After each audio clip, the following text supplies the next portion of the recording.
राधे राधे, जय माता की भक्तों।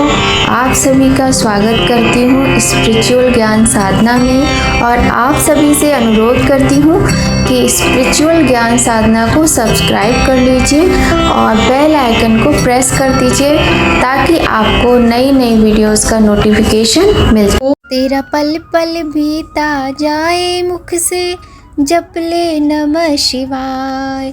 तेरा पल पल बीता जाए मुख से जप ले नमः शिवाय। ओम नमः शिवाय, ओम नमः शिवाय, ओम नमः शिवाय, ओम नमः शिवाय। जय माता की, राधे राधे, हर हर महादेव। कैसे हैं आप सभी लोग? आशा करते हैं सभी लोग बहुत अच्छे होंगे। बताने के लिए कमेंट में जय माता की, राधे राधे अवश्य ही लिखिएगा। तो भक्तों, आज श्रावण मास में हम कथा सुनाने जा रहे हैं भीमा शंकर ज्योतिर्लिंग की।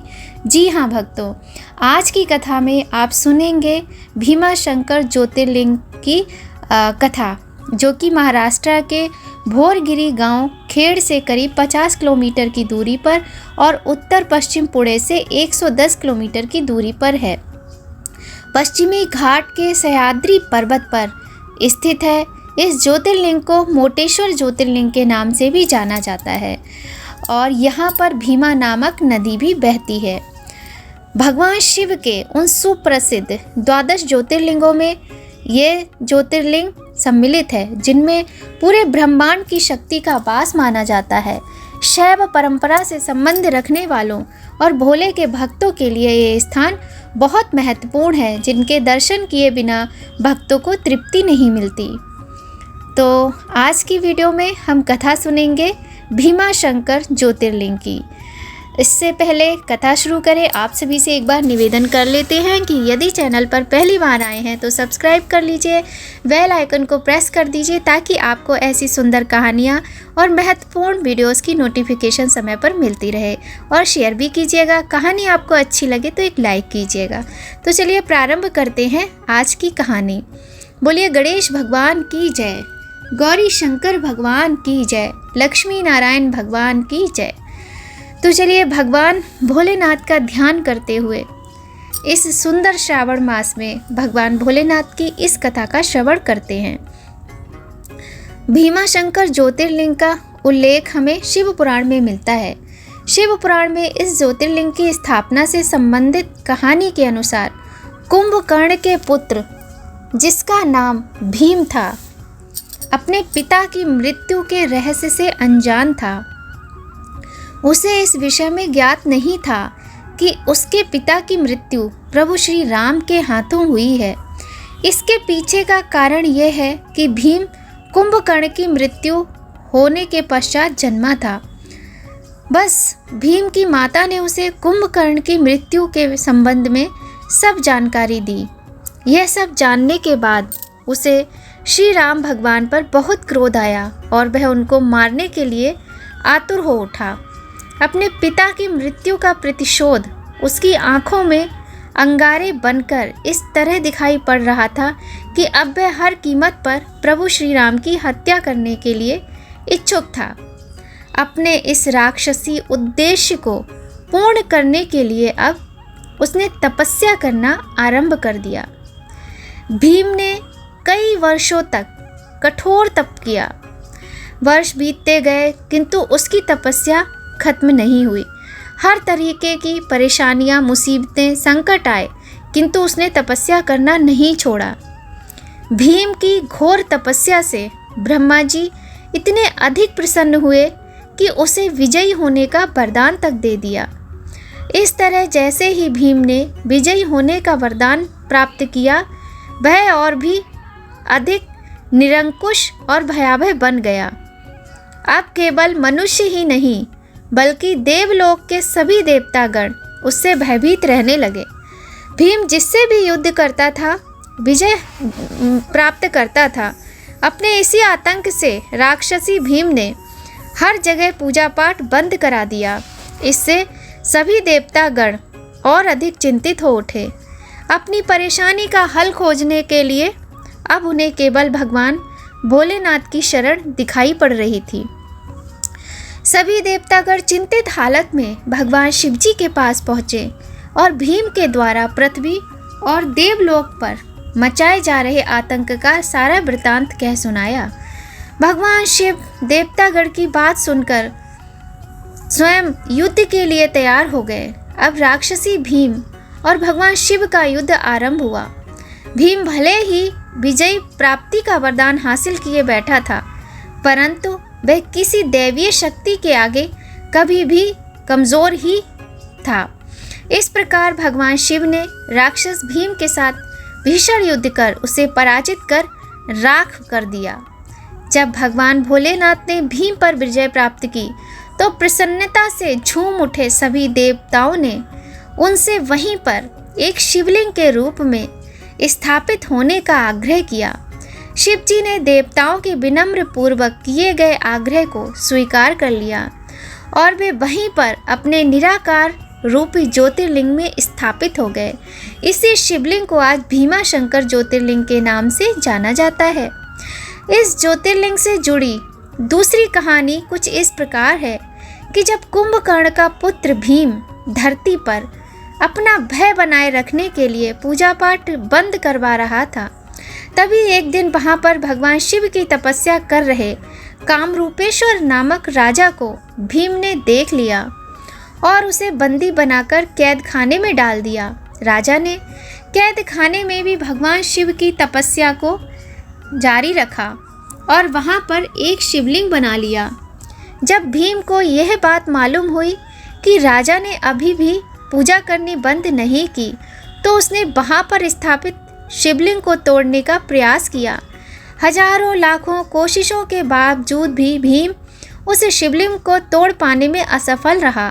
अंततः वहां पर भगवान शिव प्रकट हो गए और दोनों के बीच युद्ध में भगवान शिव ने भीम को मृत्यु प्रदान की और भगवान शिव विजयी हुए। भगवान शिव की जीत हुई। भीम का वध करने के बाद सभी देवताओं ने शिव जी को उसी स्थान पर शिवलिंग में वास करने के लिए आग्रह किया कि प्रभु आप इस शिवलिंग में वास कीजिए और आने वाले समय में अपने भक्तों का उद्धार कीजिए। तभी से भगवान शिव ने देवताओं की प्रार्थना स्वीकार करके और उस शिवलिंग में समा गए और उस समय से शिवजी निराकार रूप में इस स्थान पर विराजमान है, जिसे भीमाशंकर ज्योतिर्लिंग कहा जाता है। भीमाशंकर ज्योतिर्लिंग मंदिर बहुत ही सुंदर है और इसका पौराणिक महत्व है। यहाँ के आसपास कई कुंड भी हैं, जिन्हें मोक्ष कुंड, कुशारण्य कुंड, सर्व तीर्थ कुंड, ज्ञान कुंड के नाम से जाना जाता है। इनमें से मोक्ष कुंड का संबंध महर्षि कौशिक से है। वहीं कुशारण्य कुंड की बात करें तो इसका उद्गम भीमा नदी से हुआ है। इन कुंडों की विशेषता यह है कि इनमें स्नान करने से मोक्ष की प्राप्ति होती है। भीमाशंकर नदी की स्थापना से पहले भी यहाँ पर माता पार्वती का एक सुप्रसिद्ध मंदिर था, जो कमलजा मंदिर के नाम से लोकप्रिय है। भगवान शिव के 12 ज्योतिर्लिंगों में शामिल 3 ज्योतिर्लिंग महाराष्ट्र में ही स्थित हैं, जिनमें भीमाशंकर, कृष्णेश्वर और त्र्यंबकेश्वर ज्योतिर्लिंग यह महाराष्ट्र में ही स्थित हैं। सूत जी कहते हैं ऋषियों से कि हे ऋषियों, भीमाशंकर ज्योतिर्लिंग की महिमा बहुत अधिक है। जो व्यक्ति मन में श्रद्धा भाव रखकर इस भीमाशंकर ज्योतिर्लिंग की पूजा करता है, कथा सुनता है, उसकी समस्त मनोकामनाएं पूर्ण होती हैं और उसे समस्त पापों से मुक्ति मिलती है। ऋषियों ने भीमाशंकर ज्योतिर्लिंग की अद्भुत महिमा बताई है पुराणों में। भीमाशंकर ज्योतिर्लिंग 12 प्रमुख ज्योतिर्लिंगों में छठा स्थान रखता है। यह ज्योतिर्लिंग मोटेश्वर महादेव के नाम से भी जाना जाता है।